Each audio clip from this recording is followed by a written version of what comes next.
காசு கொடுக்கிறோம் பாத்தீங்களா, அந்த பணம் நெருக்கடியான இடத்துல மறுமையை கொண்டு உயர்த்தி விட்டு. ஒரு துறவியை பத்தி நான் படிச்சேன். ஒரு துறவி, அந்த துறவி நிறைய வணக்க வழிபாட்டுல இருக்கிறார்.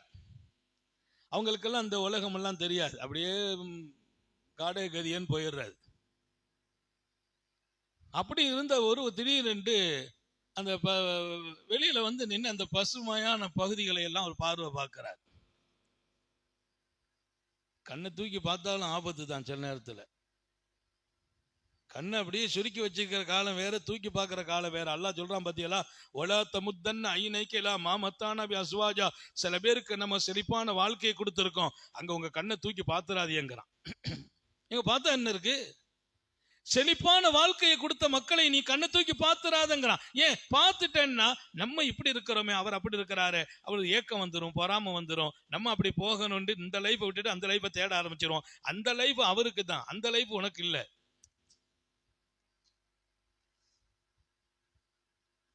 எல்லா இடத்தையுமா பூமியில பசுமையா வச்சிருக்கான்ல, அப்படியே பசுமையா இருக்கும். ஓ அழகா இருக்கேன்னு போயிட்டே இருப்போம், திடீர்னு அந்த காஞ்ச பூமி கிடக்கும்.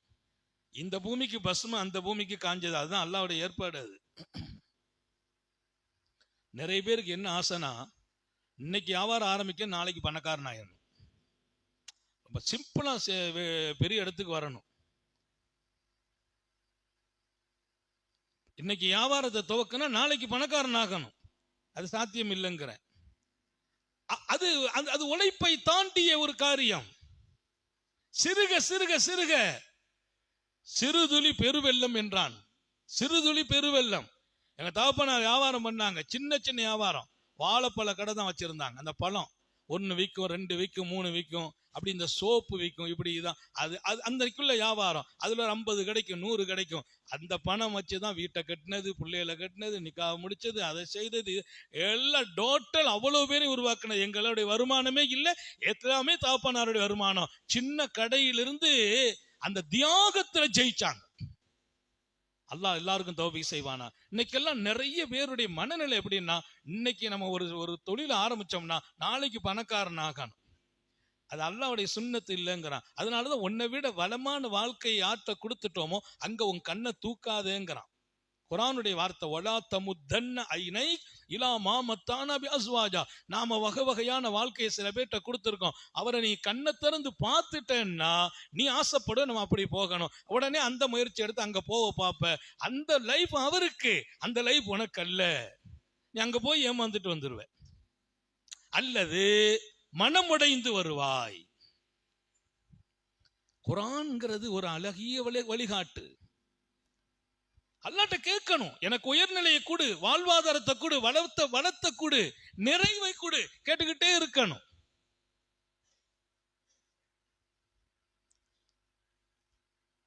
பழைய காலத்துல நமக்கு தெரிஞ்ச ஒரு டெய்லி குர்ஆன் எடுத்து பார்ப்பாரு, மூடுவாரு. என்னன்னு பார்த்தா ஒரு சீட்டை வச்சு எடுக்கிறாரு. என்னன்னு பார்த்தா கிடைச்சது அந்த லாட்ரி சீட்டு. அப்ப லாட்ரி சீட்டு இங்க கொஞ்சம் ஓட்டிட்டு இருந்துச்சு இல்லையா, குர்ஆன்ல வைக்கிறது எடுக்கிறது, மறுநாளைக்கு வந்து வைக்கிறது எடுக்கிறது, அப்புறம் போய் இந்த பேப்பர்ல பாக்குறது. ஒரு கடைசியில் ஒரு தடவை நம்மள்ட்ட சொன்னார், அதிரத்து நமக்கு ஒரு துவா செய்யணும். என்ன, இந்த சீட்டு விழுந்துகிட்டே இருக்கு, இது வரைக்கும் நமக்கு உழல்ல, விழுந்தாச்சுன்னா இதுக்கு பின்னால நம்ம லைஃப் பூரா பள்ளிவாசல் தான். நான் சொன்ன, ஒரு காலம் நீங்க பள்ளிவாசலுக்கு வரமாட்டியோ, ஒரு காலம் வரமாட்டியோ. இன்னைக்கு விழுந்துச்சுன்னா நாளைக்கு இன்னொரு சீட்டை தான் அடுப்பியோ. பள்ளிவாசல்ல வச்சு பாக்குற குர்ஆன் வீட்டுக்கு வந்துடும். ஒரு விஷயத்துல தெளிவா இருக்கணும். நான் வாழ வேண்டும், வளர வேண்டும் என்பது உயரிய குறிக்கோள். அந்த வாழ்வதும் வளர்வதும் அல்லாஹ்வும் ரசூலும் சொன்ன பாதையை தாண்டி இன்னொரு பாதையில் வாழவும் முடியாது, வளரவும் முடியாது. அல்லாஹ்வும் ரசூலும் சொன்ன பாதையை தாண்டி. அப்போ சர்க்காரை ஆலம் ஸல்லல்லாஹு அலைஹி வஸல்லத்தை பார்த்து சொல்றான் அல்லாஹ், வலா தமுத்தன்னங்கிறது முகாத்தப்ங்க நபி, நபிக்கு நேரடியா சொன்னது. தாங்கள் தங்கள் கண்ணை தூக்க வேண்டாம்ங்கிறான். யார பார்த்தாங்க சர்க்கார்? அடுத்தவங்களை பார்த்து ஏங்குற வாழ்க்கையா ரசூலுல்லாஹ்வுக்கு? கண்ணை தூக்கி பார்க்கறதே இல்லையே. பெருமானாரை சொல்லி சமூகத்தை கட்டுப்படுத்துறான் அல்லாஹ். அவங்களதான் முன்னோக்கிறது. ஆனா பாதை மக்களுக்கு. அப்போ சிறுக சிறுக சிறுக வளருகிற ஒரு வாழ்க்கை. இங்கே நான் சொன்னேன், அந்த துறவி அவர் இந்த பசுமையான பூமியை பார்த்ததே இல்லை. அவருக்குன்னு ஒரு இடம் அங்க இருந்து வணக்கம், அவர் எல்லாமே அதுக்குள்ளதான் அவருக்கு அந்த லைஃப். திடீர்னு வெளியில வந்து ஒரு பார்வை பார்த்தார். பார்த்தா பூமி எல்லாம் பச்சை பசேன்று பசுமையான காட்சி. அவர் பார்க்க கூடாதுதான், அவர் பார்க்க கூடாது, அவர் இங்கே தான் எல்லாம் வச்சிருக்கான். ஒரு பார்வை பார்த்துட்டு அவர் நினைச்சாராம் என்னான்னு அந்த பூமி இருக்குதுன்னு பார்த்துட்டு வரணும். கீழே இறங்கியிருக்காரு. யாரு? இறங்கும் போது போறமே அந்த ஏரியாலாம் எப்படின்னு தெரியலையே. பசி வந்து என்னச்சான்னு ஒரு ரொட்டியை கையில தூக்கிட்டாராம். ஒரு ரொட்டியை கையில எடுத்துக்கிட்டார். கடந்த காலங்களிலே நடந்த ஒவ்வொரு வரலாறுகளையும் நோண்டி பார்த்தால் தோண்டி பார்த்தால் அதில் பாடமும் படிப்பினையும் நமக்கு இருக்கிறது. அவர் ஒரு ரொட்டியை கையில தூக்கிக்கிட்டார். தூக்கிட்டு அப்படி வர்றார். வந்து அந்த பசுமையான பூமி அப்படியே பார்த்துட்டு ஆஹா ஆஹா அப்படின்ட்டு வர்றார். அவர் அதெல்லாம் பார்த்து ரசிச்ச ஆள் இல்லை. பூரா அல்லா அல்லான்னு உட்கார்ந்துட்ட மனுஷன். அப்படியே அங்கிருந்து ஒரு பெண்மணி வர்றாங்க. அந்த பெண்ணை பார்த்த உடனே ஆஹா அப்படி, அது ஒரு பார்வை. அவர் பொம்பளையில பார்த்தது இல்லை பாவம். அது பார்த்த உடனே அது ஒரு வகையான எண்ணம். அங்க அந்த அம்மா வந்த உடனே இவருக்கு ஒரு வகையான கவர்ச்சி மனசுல. ஷைத்தான் வந்து ஒருத்தனை கெடுக்கணும்னு நினைச்சா எங்க கூட்டு போனா கெடுக்கலாமோ அங்க கூட்டு போயிடுவான். அங்க போய் நான் சுப்ஹானல்லாஹ் சொன்னாலும் ஒண்ணும் நடக்காது, அவன் கொண்டு விட்டுருவான். அதனாலதான் பெருமானார் ஸல்லல்லாஹு அலைஹி வஸல்லம் காலையில சுபு முடிச்ச உடனேயே பாதுகாப்பு. யா அல்லாஹ் ஷைத்தானின் சூழ்ச்சியிலிருந்து பாதுகாப்பாயா, நஃப்ஸின் சூழ்ச்சியிலிருந்து பாதுகாப்பாயா. நான் நல்லா இருக்க கூடாதுன்னு நினைக்கிறவன் ஷைத்தான் மட்டும் இல்ல, நம்ம நஃப்ஸும் நினைக்குமா. நம்ம நஃப்ஸும் நான் நல்லா இடக்கூடாதுன்னு நினைக்கிறது ஷைத்தான் மட்டும் இல்ல, ஷைத்தான் வெளியில் இருந்து எதிரி, நஃப்ஸ் உள்ளுக்குள்ள இருக்கிற எதிரி. இதுவும் நம்ம தூண்டி விடும்.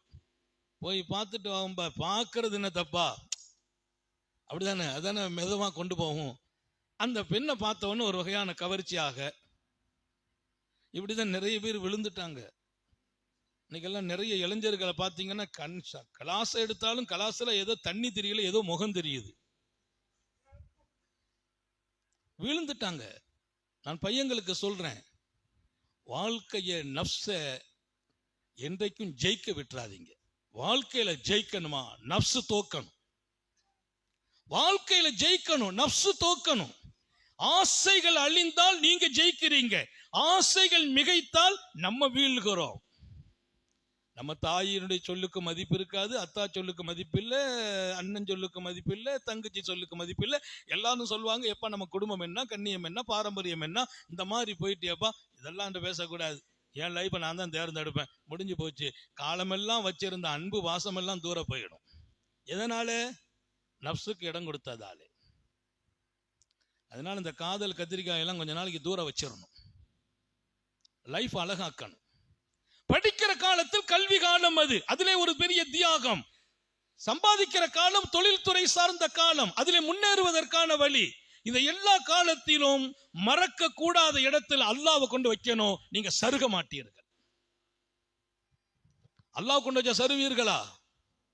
சருக மாட்டோம்.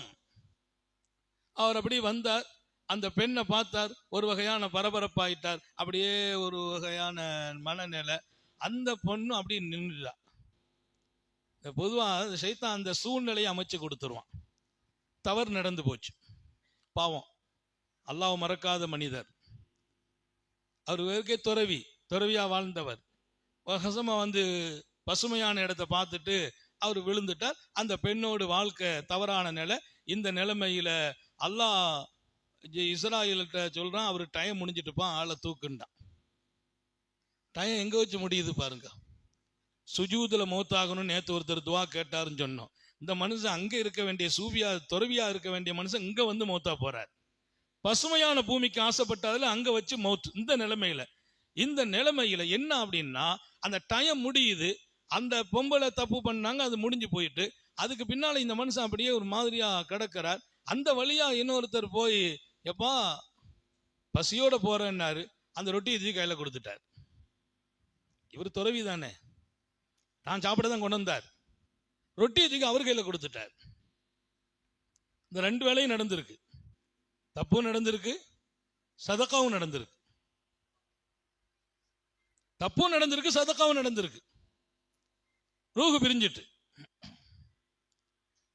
அந்த ரூஹை கொண்டு போய் அவர் செய்த வணக்கம் அது இதெல்லாம் கொண்டு இந்த காலம் இந்த பசுமையான பார்வை, இந்த பொம்பளை தப்பு இதெல்லாம் கொண்டு வச்சா அமல் எங்கேயோ போய் கிடக்குது, அந்த பாவம் மிகைச்சு போய் நிக்குது.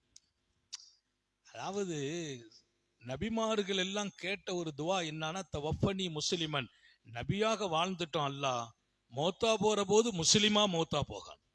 அல்லாஹ் எல்லாருக்கும் தௌபீக் செய்யணும். ரூஹ் பிரியும் போது ஈமான் வெளியாகணும்.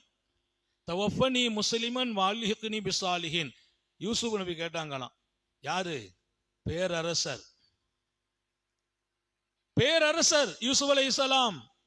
அந்த நேரத்தில் கேட்கிறாங்க, அல்லாஹ் ஆட்சி அதிகாரம் எல்லாம் கொடுத்த என்ன முஸ்லிமா மௌத்தாக்க அல்லான்னு கேட்டாங்க. அல்லாஹ் நமக்கும் நம்ம குடும்பத்திற்கும் அல்லாஹ் தஆலா ஈமானுடைய மௌத்த நசீபாக்கணும். பாருங்க, அந்த ரொட்டியை கொடுத்துட்டாரு, டைம் முடிஞ்சிச்சு. அமல்களை பார்த்தாங்கன்னா அமல்ல ஒன்னும் ரூஹ் இல்ல. அமல் 10 வருஷமோ 20 வருஷமோ 30 வருஷமோ 50 வருஷமோ அமல்ல ரூஹ் இருக்கணும், சத்து இருக்கணும். அல்லாஹ் ரூஹ நசீபாக்குவானாக. எல்லாம் நிறைய அமல் சடங்கா நடந்து போயிடுமே. அவர் அல்லாஹ் தஆலா என்ன பண்ணனு என்ன பண்றதுப்பா? அப்ப அந்த ரொட்டியை தூக்கிட்டு வாங்குறான். எந்த ரொட்டி அவர் கொடுத்தார்ல அந்த ரொட்டியை கொண்டு போடுன்னா, ரொட்டியை போட்டான்னா அமல் சக்தி வாய்ந்துட்டு, அமல் பவர் கூடிட்டு. விபச்சாரம் செய்து தப்பு பண்ணி ரூஹு பிரிகிற நேரம் அவர் கொடுத்த அந்த ரொட்டி, அதனுடைய அமல் அது கொஞ்சம் நிரப்பமாயி அந்த மனுஷன் வாங்கி சாப்பிட்டுட்டு, யா அல்லாஹ் தாங்கிக் கொள்ள முடியாத துயரத்திலையும் பசியிலையும் வந்தேன், இந்த நேரத்தில் எனக்கு ரிஸ்க் கொடுத்துட்டான், இந்த மனுஷனுக்கு நீ சொர்க்கத்தை கொடுன்னாராம். யாரு? ரொட்டி சாப்பிட்டாலு. அவர் துன்யாவை கொடுன்னு கேட்கல, சொர்க்கத்தை கொடுன்றார். அந்த ரொட்டியினுடைய பவர் என்ன ஆயிட்டுன்னா, ஏதோ ஒரு பெரிய கனமான இரும்பை தூக்கி போட்ட மாதிரி நன்மை அப்படி பலமாக்கி அவருக்கு சொர்க்கம். எப்படி சொர்க்கம்னு கேட்டாராம், அந்த ரொட்டி தான் சொர்க்கத்துக்கு காரணம். உன் அமல்களை பூரா விபச்சாரத்தால் அழிச்சு போட்ட, ரொட்டி கொடுத்த பத்தியா, அந்த மனுஷனுடைய துவா. எங்கே நான் செய்ய முடிகிற நல்லவைகளை செய்யுகிற வாய்ப்பை அல்லாஹ் கொடுக்கிறானோ அதை லேசாக நினைக்காதீர்கள். அந்த நல்லவைகள் எங்கே கை கொடுக்கிறது? யாரும் கை கொடுக்க முடியாத இடத்துல கை கொடுக்கு. எங்க கை கொடுக்குது? யாருமே கை கொடுக்க முடியாத இடம் மறுமை. அதனால இந்த உலகம் மறுமையை சம்பாதிக்க வேண்டிய இடம். அதற்கான நிலம், இந்த நிலத்தை சரியாக்குங்கள். பச்சை பசுமையானதில் மேய வேண்டும் என்று நினைக்க கூடாது. இருக்கிற வாழ்க்கையை பொருந்திக் கொள்வதோடு நலவான வாழ்க்கை தேட வேண்டும். நன்மைகளுக்கு துணை நிற்க வேண்டும். முடியவில்லை என்றால் துஆ செய்யுங்கள். நன்மையை எதிர்த்து நிற்காதீர்கள், நலவுகளை எதிர்த்து நிற்காதீர்கள். யாரு நல்லது செய்தாலும் ஓகே பண்ணுங்க. பாவங்களுக்கு துணை போகாதீர்கள். ஒருத்தன் பாவம் செய்ய போறான்னா அவனுக்கு 4 பேர் சப்போர்ட் பண்றது அது அக்கிரமம். அப்படி துணை போனால் ஒலா தர்கனு இலல்லதீன ஸலமு ஃபதமஸ்ஸகுமுன் நார். அல்லாஹ் குர்ஆன்ல சொல்கிற ஒரு அழகான வசனம், ஒலா தர்கனு இலல்லதீன ஸலமு, அநியாயம் செய்கிறவர்களோடு நீங்க போய் சேராதீர்கள்.